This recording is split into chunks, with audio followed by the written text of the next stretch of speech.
As primeiras doses da vacina contra a Covid devem chegar a Goiás dentro de 10 dias. São as mesmas de Oxford que já começaram a ser aplicadas na Inglaterra. E o plano estadual de vacinação vai ser discutido amanhã com o Centro de Operações de Emergência.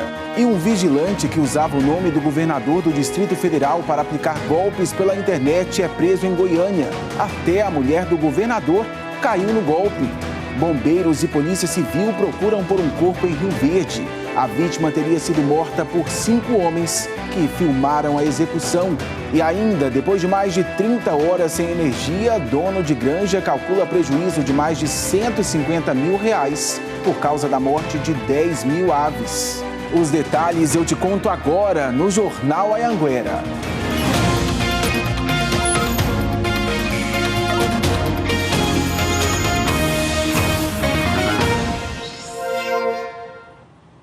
Olá, uma boa noite para você. Seja muito bem-vindo ao nosso Jornal Anhanguera desta terça-feira, agora 7h12. Começo te contando que um homem que trabalhava como vigilante foi preso em Goiânia, suspeito de se passar pelo governador do Distrito Federal e aplicar golpes pela internet. Até a ex-mulher de Ibanez Rocha caiu no golpe, segundo a polícia. Este é um homem investigado por fingir ser o governador do Distrito Federal, Ibanez Rocha. Ele tem 28 anos e foi preso no Jardim América, em Goiânia. O homem é suspeito de clonar a agenda de contatos do celular pessoal do governador e depois criar um perfil falso dele no WhatsApp para aplicar golpes. O governador do Distrito Federal contou que os contatos começaram a receber mensagens de pedido de dinheiro. Ao perceber o que estava acontecendo, ele logo avisou a polícia. Entre as vítimas está a ex-esposa de Ibanez Rocha, que chegou a fazer transferência de dinheiro, mas depois descobriu que era golpe.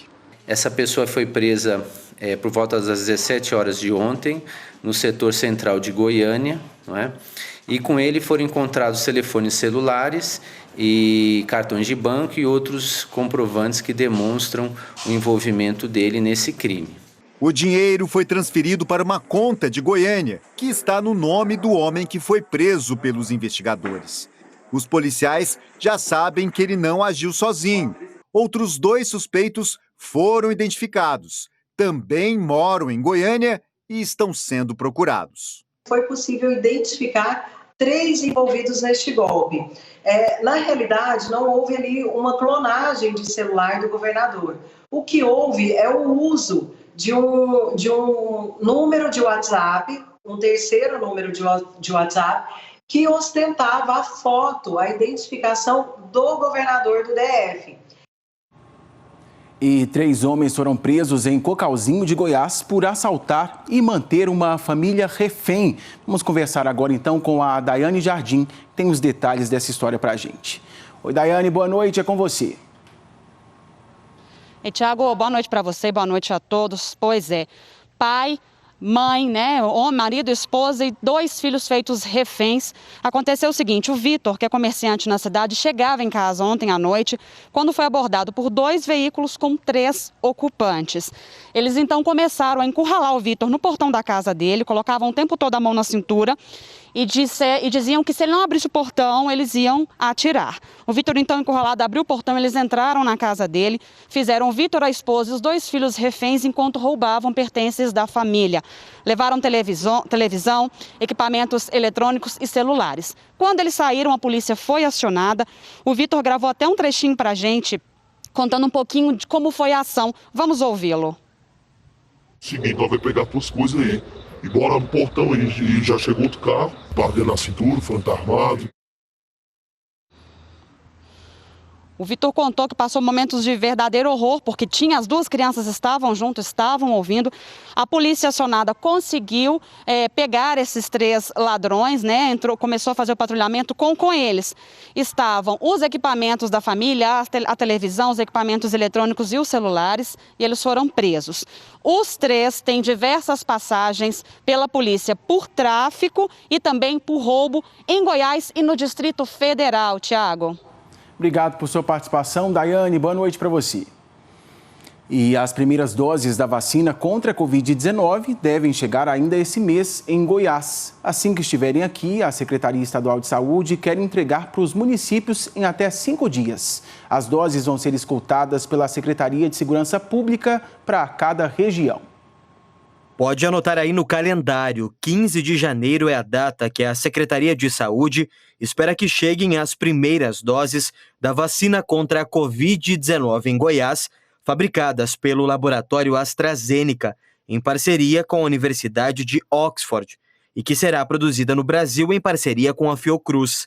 De acordo com as informações que obtivemos no Ministério, caso chegue ali por volta do dia 15 a vacina, dentro de 5 dias, mais ou menos, a gente deve começar. Provavelmente receberemos em torno de 140, 150 mil doses, que é a proporcionalidade que nós representamos no país. A Secretaria de Saúde já definiu a quantidade de salas de vacinação que vão ser necessárias e também a logística de entrega das doses para os municípios.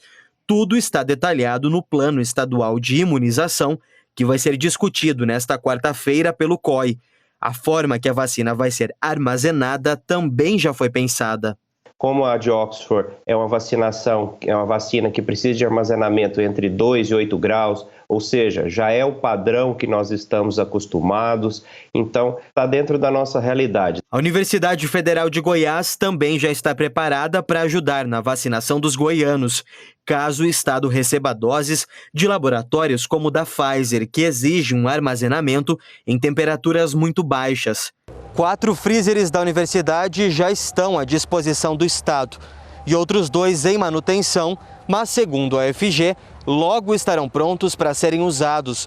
Juntos, os 6 têm capacidade de armazenar ao mesmo tempo de 800 mil até 1 milhão de doses da vacina contra a Covid-19. Esse é um dos refrigeradores que está pronto para ser usado. Os 6 freezers estão na universidade, que aguardam uma definição do estado sobre quando eles serão usados. Estamos na referência deles. Assim que eles nos acionarem, estamos prontos para atender. Cada freezer desse, ele tem tamanhos variados, eu estou colocando aí um número médio. A capacidade dele é em torno de 350, 400 e alguns de 500 litros, né? O Ultra Freezer, aqueles que vão até, alguns deles até menos 150 graus. A vacina da Pfizer, ela precisa de menos 70. Então, nós temos os freezers para guardar essa vacina ou outra que dependa de temperaturas muito baixas como essa. Pois é, e o esquema de vacinação proposto pelo governo do estado deve priorizar os grupos de risco nessa primeira fase. O Gabriel Garcia está de volta aqui com a gente, agora ao vivo com todas as informações. Gabriel, já tem uma expectativa de quando a população goiana vai ser imunizada? Boa noite para você. Boa noite, Thiago, para você, para todo mundo que nos acompanha pelo interior do estado. A Secretaria Estadual da Saúde acredita que a vacinação contra a Covid-19 vai seguir ainda em 2022. É que depende da quantidade de doses que vai chegar ao governo federal e como é que vai ser, como vai funcionar essa distribuição para os estados. A Secretaria garante que em 2021 todas as pessoas do grupo de risco vão ser imunizadas, cerca de 1.800.000 goianos. A gente preparou uma tela para mostrar para você quem faz parte desse grupo de risco. Vamos dar uma olhada? Começando pelos idosos que vivem em asilos, depois pessoas com mais de 75 anos, mas que não moram nessas instituições, profissionais de saúde na linha de frente no combate à Covid-19, indígenas e pessoas com mais de 65 anos que tenham alguma doença. O Ministério da Saúde diz que gestantes, crianças e pessoas que já tiveram a Covid-19 não fazem parte do grupo de risco, portanto, não devem receber essa imunização nesse primeiro momento. A Secretaria Estadual da Saúde acredita que até o segundo semestre eles consigam ter uma noção melhor de como é que vai estar a vacinação aqui em Goiás, se realmente vai precisar estender para 2022, que é a expectativa até agora. E que também entre abril e maio, novas doses da vacina produzida em outros laboratórios devem chegar a Goiás para dar um incremento e ajudar a acelerar essa imunização. Tiago. Certinho. Obrigado por sua participação, Gabriel. Boa noite para você. Um motorista morreu depois de bater o carro em uma carreta. O acidente foi na BR-364, pertinho de Jataí. O acidente aconteceu no final da manhã na BR-364. Com o impacto da batida, várias partes do carro ficaram espalhadas. Ele ficou todo destruído. A vítima, identificada como Silmo Borges, de 64 anos, ficou preso às ferragens e não resistiu aos ferimentos. Estava bastante lesionado, né? Tanto na região da cabeça, do tronco, dos membros superiores e inferiores, ele sofreu bastantes lesões. O acidente envolveu 3 veículos. De acordo com a Polícia Rodoviária Federal, o motorista do carro bateu primeiro naquele caminhão que estava atravessando a pista. Logo depois, ele bateu de frente com a carreta que seguia no sentido contrário. O motorista morreu na hora. A perícia esteve no local e a pista não precisou ser interditada. E em Rio Verde, a Polícia Civil e o Corpo de Bombeiros encontraram agora há pouco o corpo de um homem que desapareceu no último sábado. 5 pessoas foram presas suspeitas de matar esse homem. Eles chegaram a gravar um vídeo da execução. Ao vivo, Eduardo Idaló chega agora com todos os detalhes para você. Ei, Eduardo, boa noite. Oi, Tiago, boa noite para você, boa noite a todos. Pois é, como você disse, nós acompanhamos as buscas desde ontem e acaba de ser encontrado, segundo informações que tivemos agora do delegado, o corpo de Márcio Henrique Oliveira Silva, de 30 anos, ele que estava desaparecido desde o dia 1º de janeiro. Segundo a conversa que eu tive com o delegado, e ele contou pra gente, o Márcio participava de uma festa de Ano Novo na casa da namorada dele e lá houve uma discussão com a namorada. Os 2 filhos dela também começaram essa briga com o Márcio e aí depois outros 2 convidados da festa, inclusive um menor de idade, também se envolveram nessa discussão. Eles chegaram a sair da casa e um dos filhos dela, da namorada do Márcio, teria pegado um revólver e atirado na nuca dele.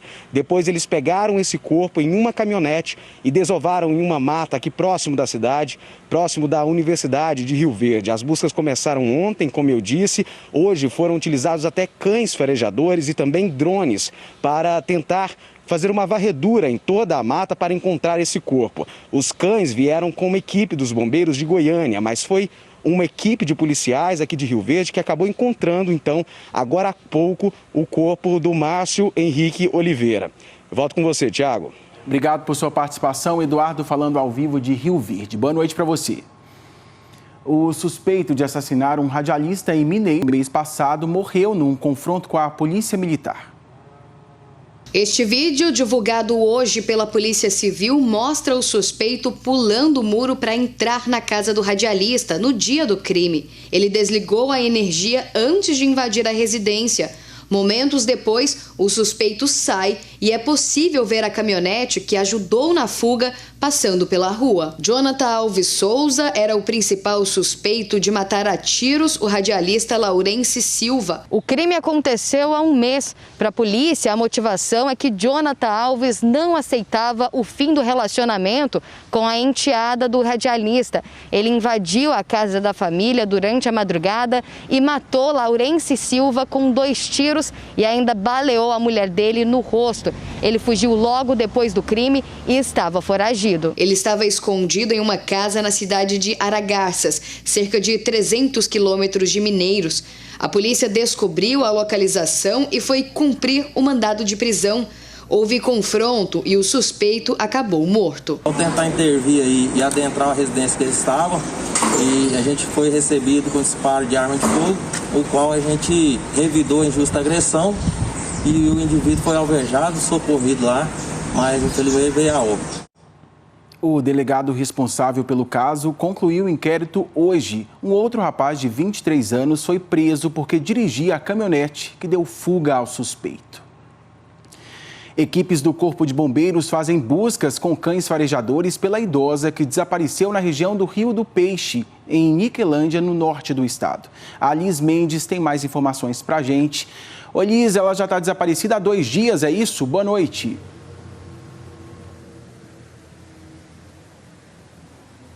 É isso mesmo, Tiago. Boa noite para você, boa noite a todos. Inclusive, as buscas começaram no domingo, no dia em que ela desapareceu. Até hoje, os bombeiros continuam nessa busca com a ajuda de cães farejadores. São 4 militares que estão na busca dessa idosa de 72 anos, a Romilda de Fátima Santa. E ela desapareceu, de acordo com os familiares, ela desapareceu depois de um passeio. Um grupo onde ela estava foi passear perto aí do Rio do Peixe, né? Só que na volta para casa, a Romilda resolveu tomar outro caminho e não foi mais vista. Então os bombeiros foram acionados pelos parentes dela assim que deram a falta dela, né? E desde então os militares estão nessas buscas ali pela região. A Polícia Civil também investiga o desaparecimento da idosa. Então quem tiver qualquer informação que facilite o trabalho não só dos bombeiros, mas também dos policiais civis, podem passar essas informações anonimamente mesmo para a Polícia Civil pelo 197. Então essa idosa, a Romilda de Fátima Santa, de 72 anos, está desaparecida desde domingo. Tiago. Obrigado por sua participação. A gente, claro, segue de olho nessa história. Obrigado, Liz. Olha, o dono de uma granja de Pires do Rio teve um prejuízo de mais de R$150 mil por causa da morte de 10 mil aves. O motivo? Foram mais de 30 horas sem energia. Quem chega agora com esse assunto é o Jonathan Moreira, falando ao vivo de Itumbiara. Essa energia já voltou, Jonathan, boa noite.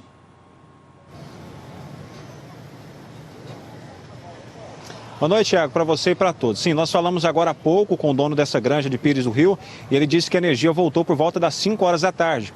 Ele ficou desde as 7 horas da manhã de ontem até hoje sem energia, totalmente no escuro. E por causa disso acabou acumulando aí um prejuízo de mais de R$150 mil. É que 10 mil aves acabaram morrendo. Ele tem o gerador de energia, mas o equipamento não foi suficiente para suprir todo esse tempo sem energia. Ele mandou um vídeo para a gente indignado e com razão, né? Vamos acompanhar o que ele disse. E hoje mesmo morreu aqui uma mortalidade altíssima e a gente fica aqui sem saber o que fazer. O gerador não deu conta de sustentar o tamanho, o trabalho, a carga. O que aconteceu? Ficou a parte da noite sem assistência da energia, sem a Enel, pelo menos responder. É uma falta de respeito tão grande que ela devia responder, falar, ó, não vai dar para arrumar, não vai mais ter energia para você. Ela tinha que fazer qualquer coisa nesse sentido.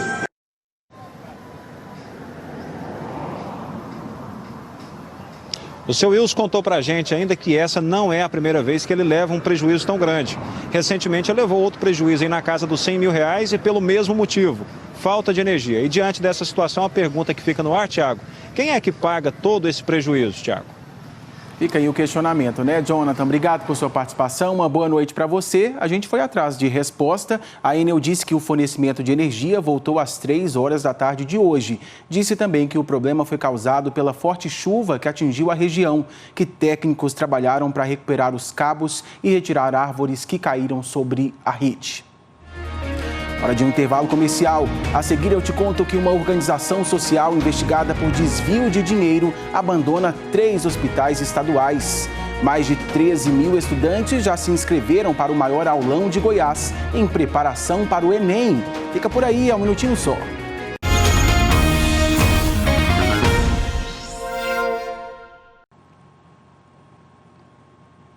De volta, a organização social investigada por desvio de dinheiro público quer abandonar a administração de 3 hospitais estaduais. A OS foi alvo de uma operação da Polícia Federal sobre superfaturamento na compra de álcool em gel e máscaras no mês passado.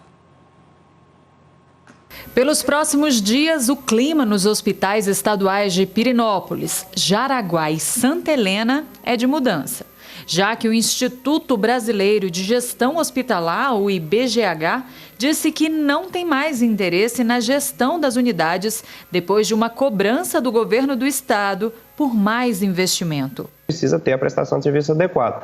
Vocês têm condição de garantir isso, dados os fatos que aconteceram recentemente, outras questões administrativas, ou não? E aí eles falaram, não, realmente está complicado, e aí eles apresentaram essa desistência. O Instituto Brasileiro de Gestão Hospitalar já foi alvo de uma operação da Polícia Federal que investigou a compra de álcool gel e máscaras irregulares e superfaturados no mês passado e teve 3 diretores afastados. Depois da desistência da organização social, a Secretaria de Saúde abriu chamamento público de emergência para a contratação de outra organização para administrar as 3 unidades. E uma das exigências é que sejam feitas as melhorias que o IBGH disse não ter condição de fazer. Os funcionários também denunciam que a organização ainda não pagou os salários dos últimos 3 meses e nem o 13º salário dos servidores de Jaraguá e que ainda não quitou a 2ª parcela do 10º dos servidores de Santa Helena. O secretário garantiu que nesse período de transição, o serviço à população não deve ser prejudicado e que os repasses, neste mês, só estão sendo feitos mediante comprovação de investimento nas unidades. A prioridade agora é quitar a folha de pagamento dos funcionários. Fizeram o pedido em relação à folha de pagamento, nós liberamos e com esse valor, certamente, eles vão cumprir o pagamento desses profissionais. O Instituto Brasileiro de Gestão Hospitalar informou que o pronunciamento da instituição para a Secretaria de Goiás se deu por meio de ofício e que não dará informações sobre o caso. Um acidente absurdo aconteceu na BR-153 em Professor Jamil. O vídeo mostra quando o homem é atingido pela caminhonete. O para-brisa se quebra com a batida. No canto do vídeo dá para ver que ele cai e logo se levanta. O mais incrível é que o homem que foi atropelado tinha entrado na rodovia pedalando um quadriciclo de criança. O acidente foi no dia 30 de dezembro, mas só agora a Polícia Rodoviária Federal teve acesso às imagens. O homem, que tem 33 anos, teve ferimentos na cabeça e na clavícula e foi levado para o Hugo, Hospital de Urgências de Goiânia. A previsão é de que ele receba alta do hospital amanhã. E olha o susto que passou um motociclista lá de Rio Verde. Assim que a mulher estacionou a moto, o veículo começou a pegar fogo. Em pouco tempo, as chamas tomaram conta da moto. Os bombeiros foram chamados, mas quando chegaram, o veículo já estava destruído. Felizmente, ninguém se feriu. Início de ano e as lojas já estão preparando as tão esperadas liquidações. Em Itumbiara, já tem gente de olho nas promoções. Mas esse ano, os clientes devem ficar atentos às regras de prevenção contra a Covid-19. A dona Valéria já encontrou a geladeira que tem vontade de comprar, mas está na esperança do preço diminuir mais um pouquinho. Estou olhando os preços mais baratos para mim poder comprar. Muita gente deixa para ir às compras só agora, no começo do ano, quando tem as liquidações. Essa loja já separou os produtos que vão entrar em promoção. Os descontos chegam a 50% e mesmo com a pandemia, a expectativa é vender mais que o ano passado. A gente espera que essa promoção desse ano vai ser um pouquinho melhor do que o ano passado, em torno de 3% a 5% a mais nas vendas. Para quem decide aproveitar as ofertas nas lojas, precisa ficar atento aos cuidados básicos e já conhecidos com a saúde, como o uso da máscara e a higienização das mãos com álcool gel. E essa loja aqui está preparada, porque se tiver fila, tem essas delimitações no chão com essas fitas azuis que indicam o distanciamento de um cliente para o outro. Nos anos anteriores a gente fechava um dia antes e abria das 6 até as 14 horas da tarde. Esse ano, precisando conservar aí os nossos clientes, nossos funcionários, a gente vai fazer 4 dias de promoção na loja. E quem quer aproveitar as promoções sem sair de casa pode comprar pela internet. Seja virtual ou presencialmente, o que o Marquinhos quer mesmo é aproveitar a liquidação. Vou comprar uma geladeira, uma máquina de lavar calçada e eu estou pensando em trocar o sofá lá de casa. Fazer a festa. Está chegando a hora do maior aulão de Goiás, que é uma realização da TV Anhanguera em parceria com a PUC. Mais de 13 mil estudantes já se inscreveram e ganharam o e-book, com uma revisão super especial. Hoje, o Ministério da Educação começou a divulgar o local do exame e o número de inscrição para os candidatos que irão fazer as provas impressas nos dias 17 e 24 de janeiro.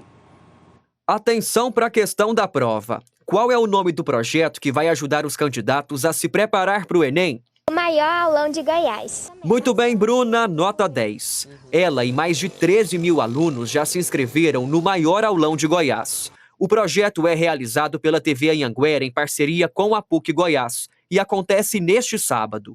Os interessados têm até esta quarta-feira para fazer a inscrição e ganhar um e-book exclusivo com conteúdos da prova. Neste restinho eu tô lendo bastante o e-book, tô pegando as provas antigas, fazendo e refazendo, corrigindo. Dá uma olhada nessas imagens. Essa aula animada é como a Vanessa ensinava antes da pandemia.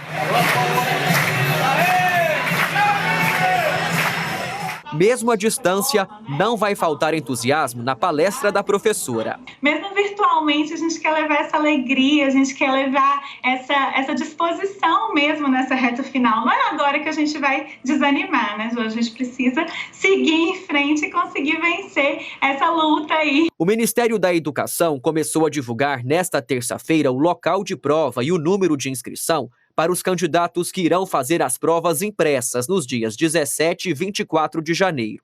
O aluno deve acessar o site do INEP e conferir as informações. Mais de 5 milhões e 700 mil brasileiros estão inscritos nas provas impressas do Enem 2020. Quase 170 mil candidatos são goianos, segundo o INEP.